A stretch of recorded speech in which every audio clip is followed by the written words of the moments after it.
I'm just telling you right now, Lisa, man. I want you to understand this. I'm not walking away and giving up. I'm not letting my wife go like that. And I'm not letting somebody else steal my wife from me. And you can call it whatever you want to call it, okay? I fucking love you so much. With a 21-year-old slut that nobody's married. Nobody gives a fuck. I know that you're a whore. You should be embarrassed. Nobody gives a fuck.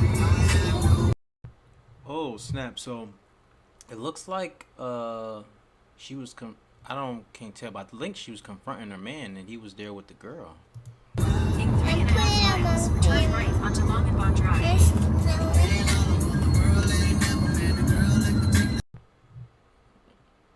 Is he following them? I'm trying to see what's going on here. He's still behind us. I'm recording him. Oh wow, the baby recording. Oh.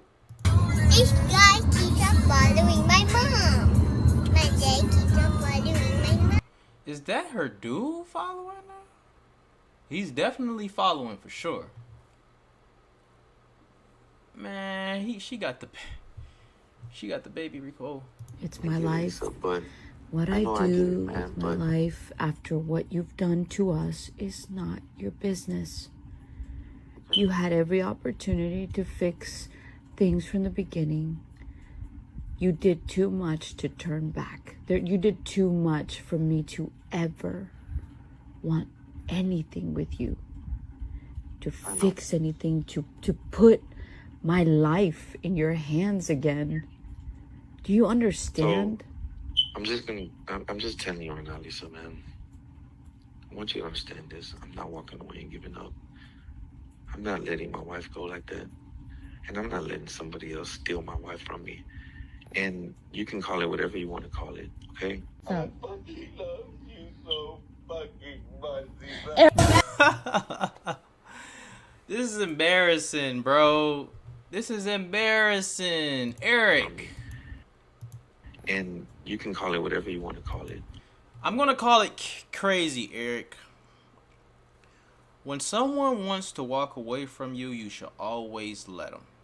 And this type of behavior right here, Eric, you deserve to get the police called on you. All right? She doesn't want to be with you anymore, Eric. Wrap it up. All right? I can't stand guys who be trying to run after the girl when she want to leave. Y'all be trying to run after them. Let her go. If you fucked up, be a man. You fucked up, man. You fucked up. It's okay. We all fuck up. I done fucked up one before too. You know? It's cool. You gotta take your L and you gotta move on like everybody else. She doesn't want you anymore, Eric. Alright? I know you were married. I know you... Don't try to act right now, Eric. Don't try to act right now. It's over, Eric. It's over. Okay? She doesn't want you. Never thought I'd see the day, guys, when I would share the video that I shared. I told my husband that I would only share that when I was done, and when it was completely over. That initial video was 6 months ago. That's how long this has been going on. And I've endured too much. I've gone through too much. That's why I told him I've gone through too much. He's done too much for me to be able to forgive him. So I've been through the trenches, but I'm ready to give you guys some insight. And I wanted to tell you guys, thank you for your love and support. It means a lot. I don't need validation like my husband says. Claims I need validation. I've always known who I was, and more so now that I know who I am in Christ. So let's begin from the beginning. I met my husband when I was 22. We were both single. We dated briefly. I broke up with him because of whatever reason. I broke up with him. I stopped talking to him. He tried to get back with me. I wouldn't. And then we got back with our exes, both of us. Things didn't work out with our exes, but we had both had babies with our exes. And then we got back together. and we raised both of our kids as babies. So we started our relationship with 2 newborns, 2 babies, like in diapers, and both of my sons have grown up like this, and that's where our story began. So I don't know where they got this other bogus story. I'm assuming from the person that's been lying this whole time. I didn't pursue him. I added him on social media. If that's called pursuing, then all of you are pursuing me. Just joking. Okay, I'm gonna stop with the jokes. But yeah, that was that. We were happily married so we were together 12 years, married for 10. We just celebrated our 10th year anniversary, February 14th, of this year. And unbeknownst to me, he was having an affair. And I was postpartum. I was going on 3 months postpartum. And I was 2 weeks post-op. I had just gotten an operation to remove my tubes, which he was adamant that I got because, it was just, he wouldn't have it any other way. I wanted to try some other form of contraception, and he was like, no, you have to get your tubes removed. And he guilted me into getting them removed. He would say things like, oh, what are you trying to leave me and go find another man and have more kids, and like things like that. Very manipulative. So I went ahead and I got the surgery, and then I found out March 17th of this year. That's when I found out he was having an affair. I noticed he was acting very weird, and we were starting to kind of get into arguments and all of that. And on the 17th, we went out the night before.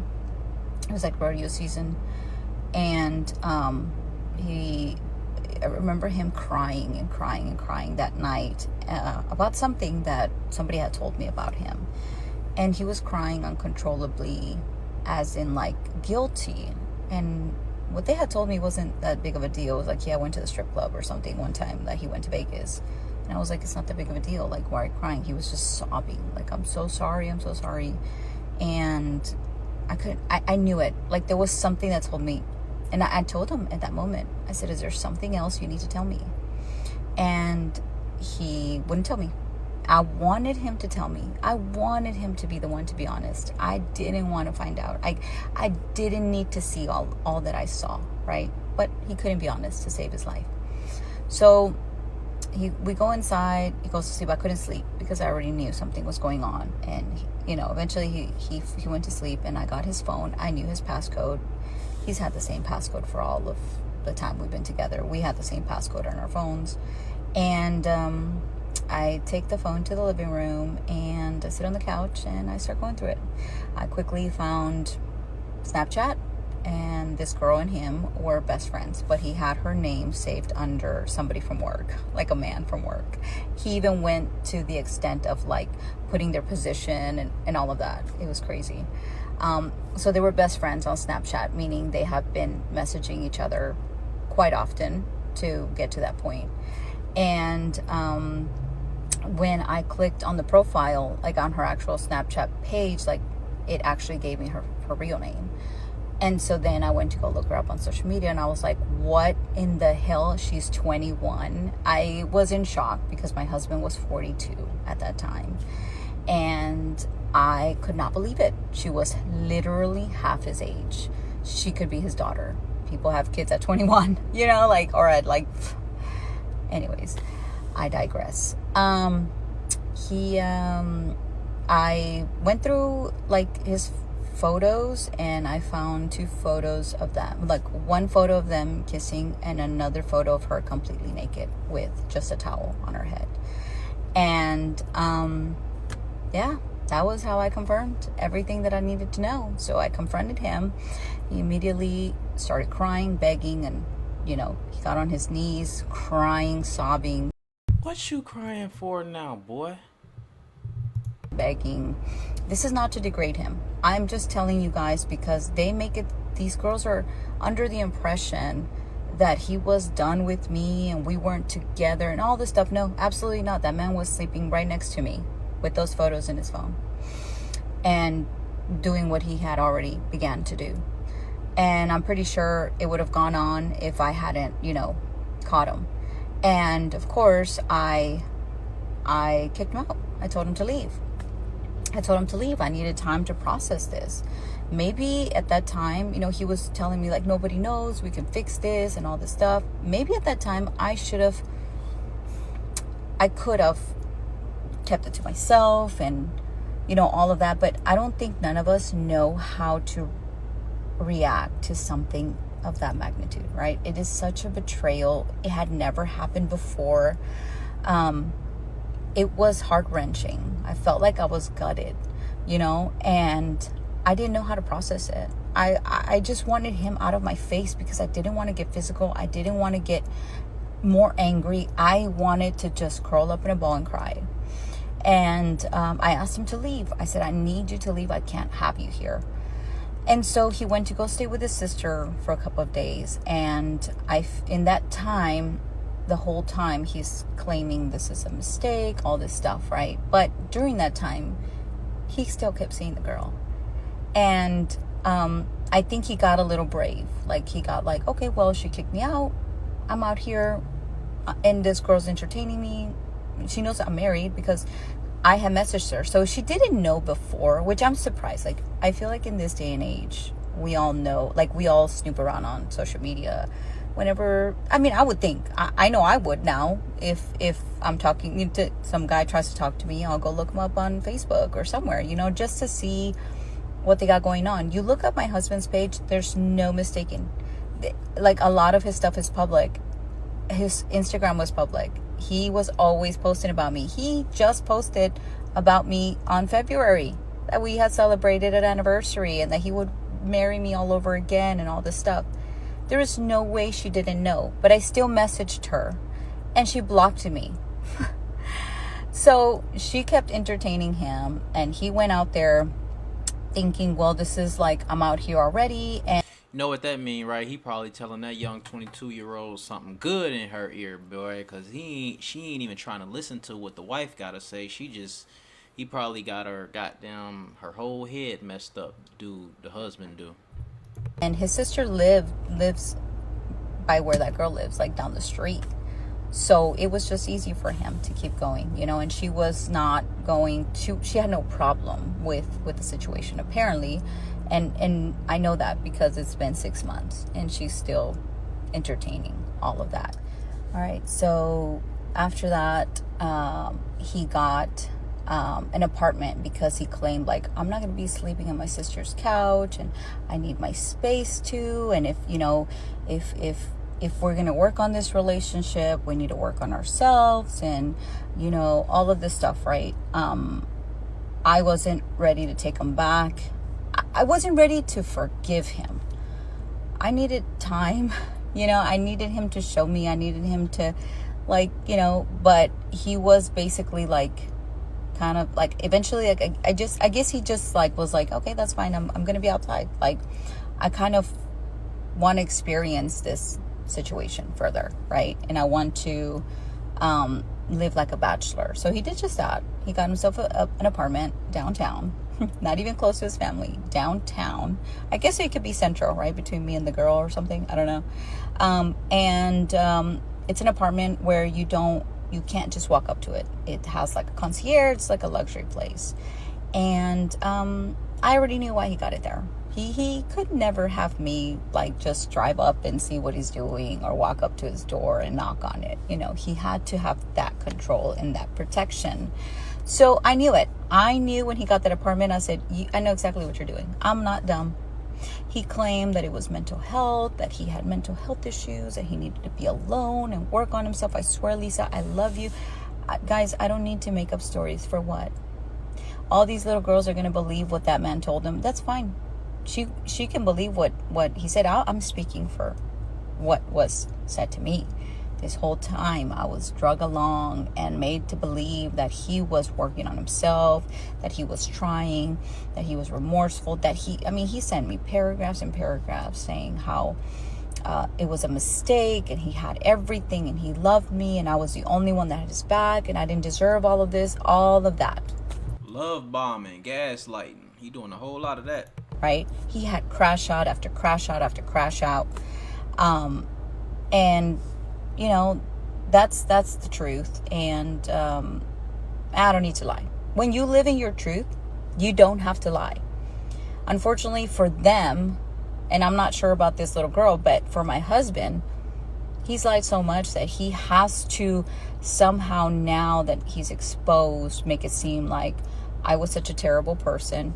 Then why were you with me for 12 years? Why did you send me all these messages? Why would, like, saying that I was the only one that was there for you, that I was perfect, that there was nothing wrong with me, that it was all him, which is true, because a lot of times people cheat. It's not a reflection of you. It's a reflection of them. It's their brokenness, right? So also, if you look at his Facebook, all of his posts about me, and anyone that knew us, like, they knew that he was like super in love with me. I was in love with him. Like, we had a great relationship. But I do feel like maybe, you know, my baby, like the new baby, kind of threw him off or something. Who knows? I'm not a psychologist, you know. All I know is that it's still not fair. It's still not fair because I have the 3 kids with me at all times. His son lives with his mom. But I don't get to wake up and say, you know, I don't feel like being a mom today. Like, I just want to be like a single woman and live downtown and party all the time. Like, I don't get to do that. We don't get to do that as parents. You shouldn't either. But that's exactly the route he went, guys. He went full-blown bachelor pad. And of course, that little girl was always there. He claimed, no, she wasn't here. And then her and her friend would have all these TikToks in his apartment. And he was like, she has never been here. And then I would see her post on her story, like, I'm here, like, you know, stuff like that. And it was just like, it just got so annoying, guys, to a point of like, stop playing in my face. You know what I mean? If you want to be with her, be with her. I will never beg someone to be with me. No. For what? Like, I want someone to court me, to chase me, to want me. I'm not like saying that I'm the most beautiful girl in the world, but I know what I deserve. And I know what he was capable of. I know how hard he fought to be in my life and to stay in my life.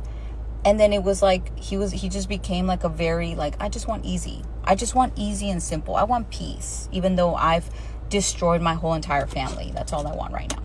And it was like crazy to me because I saw through it, but then he would come with his mental health issues. Like, I'm going through it mentally and all this stuff. And I'm like, what about my mental health? Where was your consideration for my mental health? I am postpartum, post-surgery. I have depression. You have done the worst to me in my lowest time. Where was your consideration for me in that time? Did you care? Of course he didn't care. He wanted to do what he wanted to do. If I was suicidal, did you care? If I was struggling while still taking care of your kids? No. As a matter of fact, he was out at the clubs. He was out at the bars and the Heights every day with this girl or just with his friends. And it was like crazy to me how he could move like that. So let's go to the video.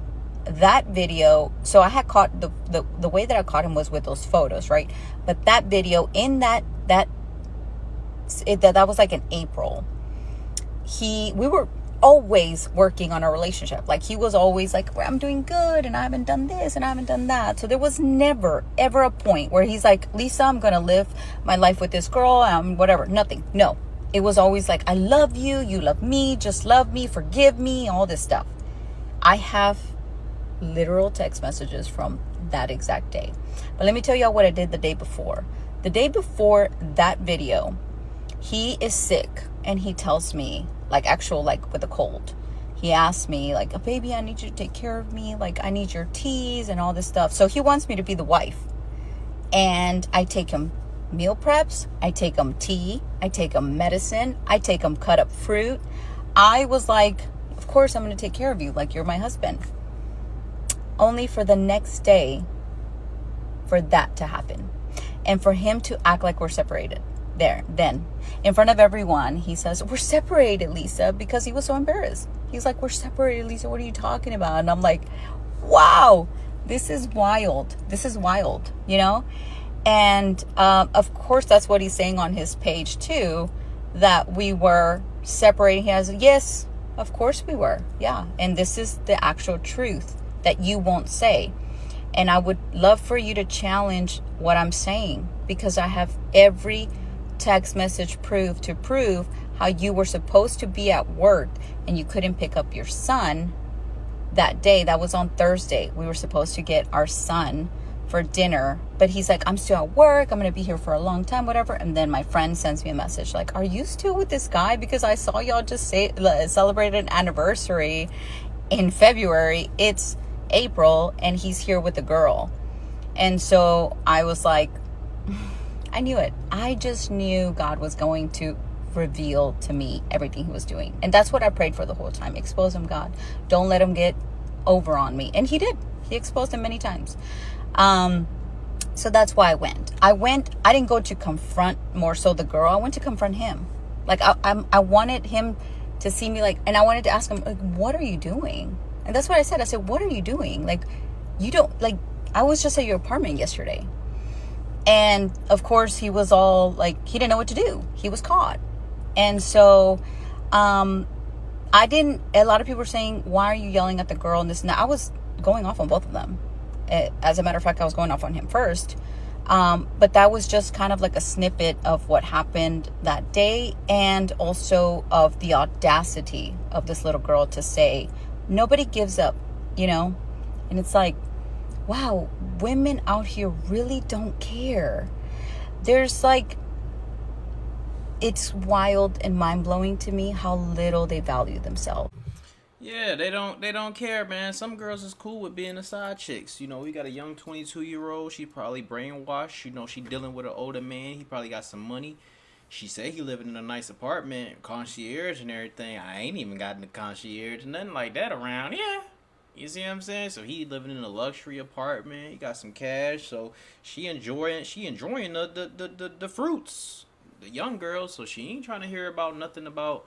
You know what I'm saying? He probably telling her all type of stuff like, oh, my wife getting on my nerves. I'm trying to divorce her, this, that, and the third. And she keeps stalking me. You don't know what he telling that girl. You know what I'm saying? So she ain't trying to hear it. She brainwashed. You know what I'm saying? But I tell y'all one thing, man. One thing that'll get a nigga in line sometimes, not every time.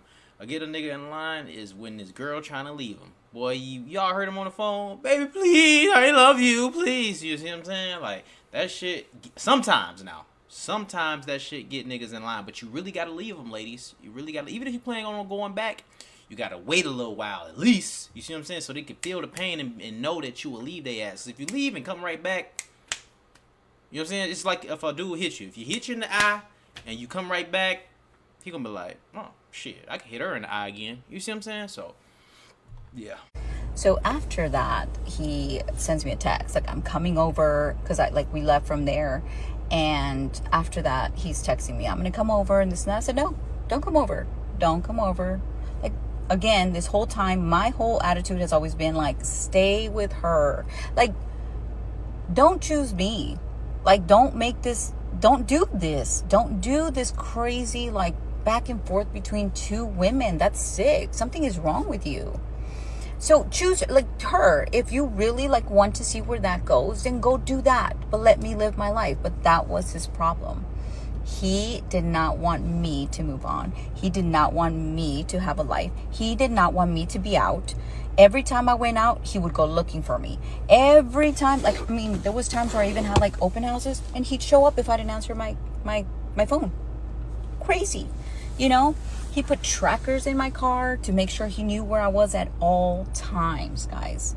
And I have proof of everything I'm saying, so I dare someone to challenge what I'm saying. Anyway, continuing. This was a cycle where he kept going to the house to see the kids, spend zero time with them, whole time. Lisa, I love you. Lisa, this. You guys want mommy and daddy to get back together? It was the same cycle. And I would keep telling him, stop this. Because it was making me look bad. Because in front of my children, it made it look like he was trying. When in fact, he wasn't. it made him look like he loves you, Mom. Look at him. He's all over you. He wants to get back. Guys, like, I know what it is, you know? So it's been, again, 6 months. The video where he is following me, I had left from church, and because of the trackers, he knew where I was. So he pulls up on me at a random light, and I didn't want to talk to him. And so he's chasing me around. It had nothing to do with the kids. This man, look, I don't care when anybody says, oh, well, he wanted to see his kids. He had access to his kids whenever he wanted to. That man never had to beg me to see his kids. I have proof of that too. Can I see the kids today? Sure. You want me to drop them off at your mom's? No. I want you to come with them. No, you have to be there. No, you. And I'm like, okay, so we do have a baby, you know? So I also felt the need to be there because he can't, you know, like, I don't know, maybe it's just me, but I feel like I trust myself with my baby, you know? And so it was always like that. And now, mind you, we could have still coexisted, co-parented without this amorous type of approach, right? But that was never the case. He was always trying to go back to what we were. And I wanted that space.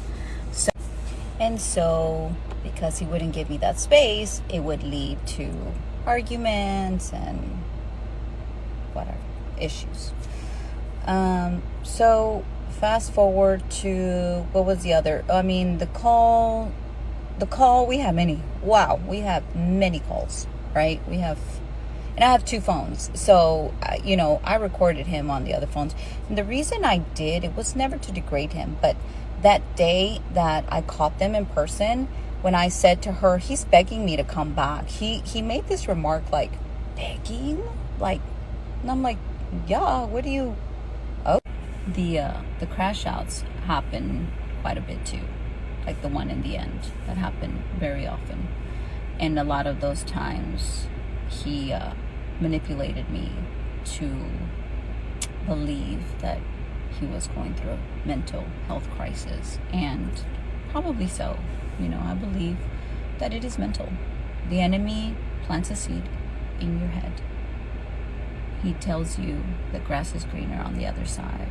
He tells you your wife or your spouse is no longer desirable, and that the other thing is worth you ruining your life and losing everything God has entrusted you with and blessed you with.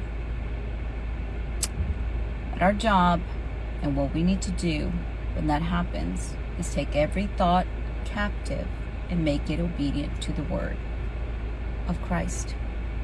Make it obedient to God. And rebuke it and tell the devil, no, I'm perfectly happy. We're having problems, you know, whatever, I guess, you know. But we don't get to say, then call it mental health. I do think it's mental because you allowed it to take root. But what I'm saying is, I extended grace so many times because I felt like, you know, there was definitely something wrong with him. This was not like him. And it backfired on me, you know. It backfired on me so many times. And, you know, I forgive him. I forgive her. Because I'm not going to live with that for the rest of my life. But I'm moving on, you know. They can have each other. And that was my... that was the way I lived this whole time. I just wanted them to be honest. I wanted him to be honest, you know. But I don't think he knows how anymore, you know. And so again, the point of my video was not to just put my business out there and whatnot. It's to address that, the lies of the enemy, right? I feel like infidelity is so prevalent in this generation, in the world right now. Like, everyone thinks it's just that easy, you know, to step out of your marriage, and they don't care about the hurt, you know, that the other person has to live with. Now, people can make it, you know, and I've seen people do it, You know, I just feel like for me, it had to be this bad for God to give me the person that is for me, right? And the season of my life is over, and I accept that. I know who I am in Christ. I am not a perfect Christian. By no means. I never said I was. I've had my moments of crashing out. I've had my moments of anger and rage. I've never threatened anyone. You know, like they're saying that I've threatened them, and these girls are trying to end my career, and they're harassing me on the phone, and they're making up all these lies about me. I've never done none of that. I take the high road every time. You know, I move with grace, girls. And that's who I want my daughter to be. You know, I want my daughter to be a woman that knows herself enough to not go degrade herself and go punch. You know, most people would have hit this girl in you know, in front of, like, when they're face to face.